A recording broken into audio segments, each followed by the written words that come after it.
لینا.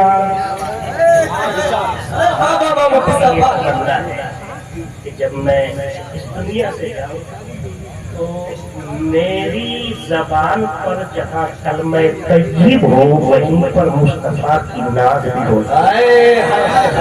ہر انسان کی تمنا ہے.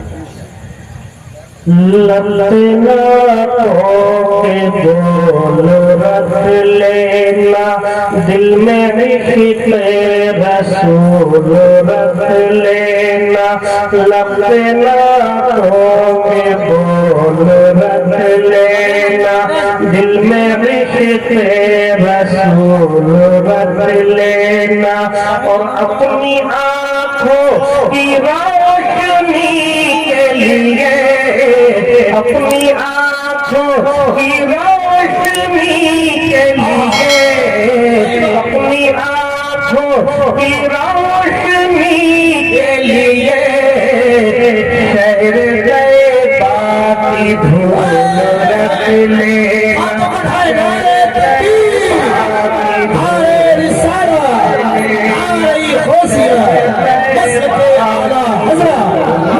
عاصم القادری صاحب قبلہ سرزمین مسکارا. بہت خوب مفتی صاحب. شہر طیبہ کی دھول رکھ لینا. بہت اچھا شعر ہے, سبحان اللہ بولے. اور جو ہماری نظر میں بھٹکیں گے. اور ناظر صاحب جانتے ہیں میں پیور بہادریوں کے گھر میں رہتا ہوں اور ان سے میرا ہر دن مقابلہ ہوتا ہے. اور کبھی کبھی تو ایسا ہی ہوتا ہے کہ لگتا ہے کہ مسئلہ دوسرا ہو جائے. پیور بہادریوں کے گھر میں رہتا ہوں, صرف میرے خاندان ہے ان کے گھر میں. تو ان بہادریوں کو دیکھیں اور میرا چہرہ دیکھیں.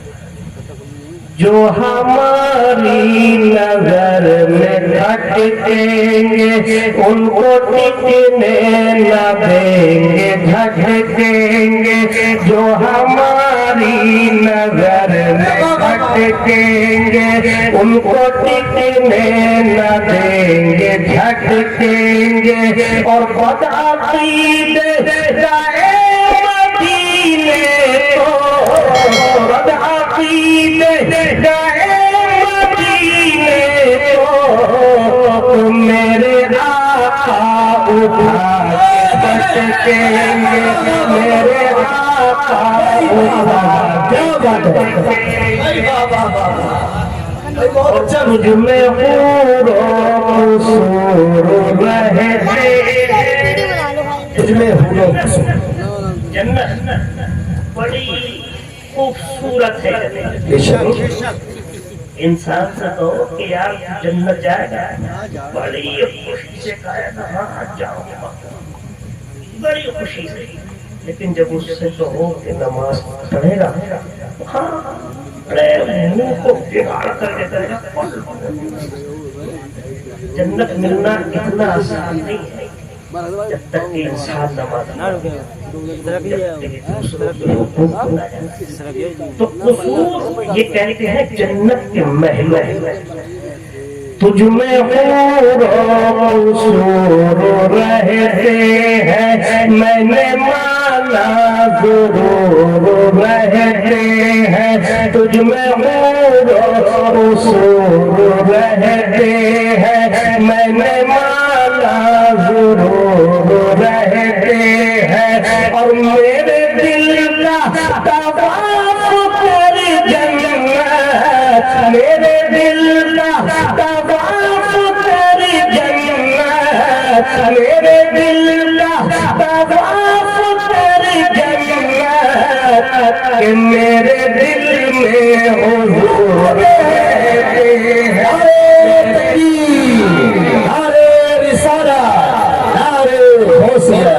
مسلکے اعلیٰ حضرت مفتی عاصم القادری صاحب قبلہ.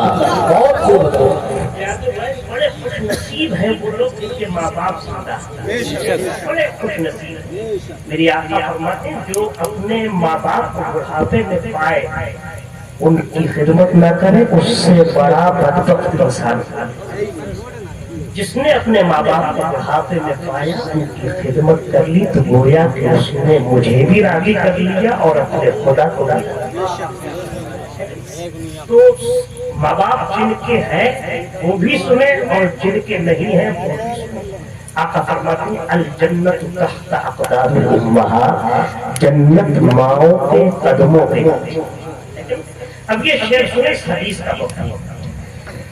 چھوٹے دنیا کو چھوٹنے دینا، رشتہ اوروں سے ٹوٹنے دینا، چھوٹے دنیا کو چھوٹنے دینا، رشتہ اوروں سے ٹوٹنے دینا، اور ماں کے قدموں کے نیچے جنت ہے، ماں کے قدموں کے نیچے جنت ہے، ماں کے قدموں کے نیچے جنت ہے، کہ ماں کو ہرگز نہ روٹنے دینا، ماں کو ہرگز نہ روٹنے دینا، ماں کو ہرگز نہ روٹنے دینا، ماں کو ہرگز نہ روٹنے دینا۔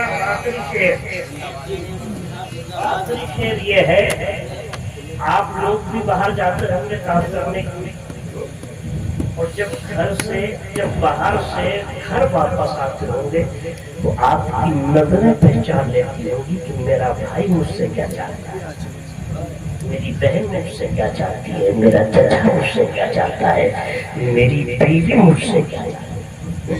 سب کی نظریں آپ کی جیب پر ہوتی، کتنا لایا ہے، کب نکالے گا، کب، سب کی نظریں آپ کی جیب پر۔ لیکن اللہ رب العزت نے ہمیں اور آپ کو ماں باپ جیسی عظیم دولت عطا فرمائی کہ ماں اور باپ اپنے بیٹے کی جیب کو نہیں دیکھتے بلکہ اپنے بیٹے کے چہرے کو دیکھتے۔ کیا بات، واہ واہ، میرے لال تو کمزور نہیں ہو گیا، میرے شہزادے کیا تم نے کام ہی کیا، کچھ کھایا نہیں؟ تو جب ماں اور باپ اپنے بیٹے کے کمزوری کو دیکھتے ہیں، اس کے دبلے پن کو دیکھتے ہیں، ان کا دل کڑپ جاتا ہے۔ اس لیے انہوں نے بڑی مشکل سے اپنے بیٹے کی پرورش کی۔ ماں چولہے پر جلی ہے اور باپ دھوپ میں جلا ہے، تب کہیں جا کر کے ہماری تمہاری پرورش تو پرورش ہوئی۔ تو ہمارے حالات کو دیکھ کر کے ہمارے ماں باپ بے چین ہوتے ہیں، لیکن جب یہی اولاد اپنے ماں باپ کی نافرمانی کرتی ہے نا، اپنے ماں باپ کو ستاتی ہے، اپنے ماں باپ کو گالیاں دیتی ہے، اپنے ماں باپ کو برا بھلا کہتی ہے، اور اپنے ماں باپ کو یہاں تک کہ گھر سے بھی نکال دیتی ہے، تب بھی یہ ماں باپ اپنے بیٹے کو کبھی بد دعا نہیں، بلکہ جب بھی ہاتھ اٹھتے ہیں تو عرض کرتے ہیں مولا میرے بیٹے کے عمل ایسے بھی ہو تو میرے بیٹے پر دنیا میں بھی رحم فرمانا اور آخرت میں بھی رحم فرمانا۔ کہتے ہیں بس آخری کیسے کہے تو وفا نہیں کرتی، ہاں یہ سچ ہے دغا نہیں کرتی، کیسے کہے تو وفا نہیں کرتی، ہاں یہ سچ ہے دغا نہیں کرتی، اور چاہے اولاد جو ہو جیسی ہو، چاہے اولاد جو ہو جیسی ہو، چاہے اولاد جو ہو، کہ ماں کبھی بد دعا نہیں کرتی، ماں کبھی بد دعا نہیں کرتی۔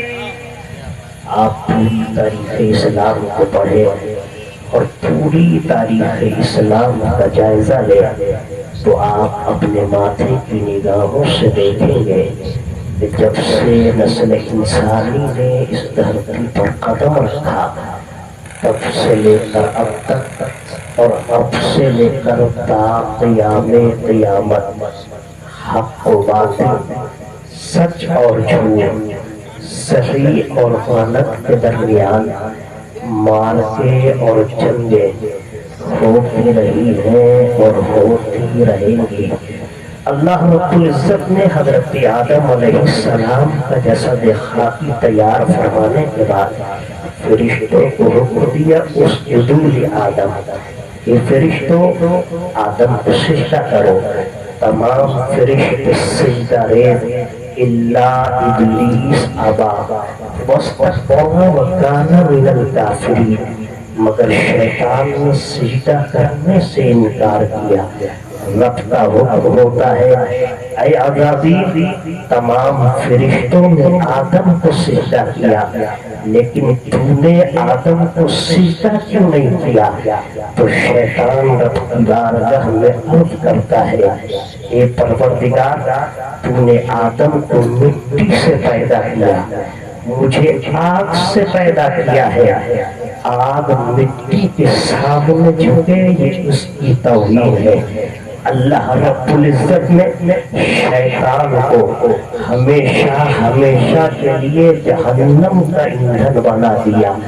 زمانہ آگے بڑھتا ہے، آدم و حوا اس دھرتی پر آتے ہیں۔